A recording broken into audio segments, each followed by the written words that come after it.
Ο Ρουμελιώτης, πολύ δυνατά αυτή τη φορά, άστοχα όμως. 6-4 θα γίνει το σκορ. Και πάει ο Λίμπερμαν Αγκάμες να σερβίρει. Εδώ ο Ρουμελιώτης, η κάμερα θα γυρίσει τον Αγκάμες που είναι στο σερβίς. Εδώ ο Κολομβιανός διαγώνιος του Παναθηναϊκού, 22 μόλις ετών. Πολύ δυνατό, πολύ καλό σερβίς, άσος. Εντυπωσιακό σερβίς από τον Αγκάμες, που είναι το βαρόμετρο για την ομάδα των Πρασίνων.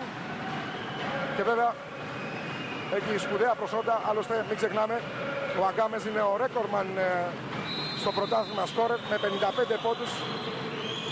Το πέτυχε την περίοδο 2005-6, 17η αγωνιστική στην Πάτρα. Εδώ δεύτερος συνεχόμενος άσος από τον Αγκάμες που πανηγυρίζει έξαλα, 6-6. Ξανά εδώ ο Αγκάμες που πυροβολεί από το σερβίς, δεν μπορεί ο Παπαδημητρίου. Συνεχίζει βέβαια ο Αγκάμες.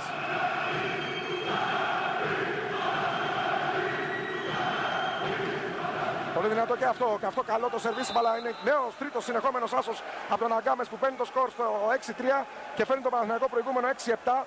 Εντυπωσιακή ανάκαμψη του Παναθηναϊκού, κάτι που συνέβη και την Τετάρτη στο παιχνίδι Champions League όταν βρέθηκε πίσω στο σκορ στο δεύτερο σετ και με το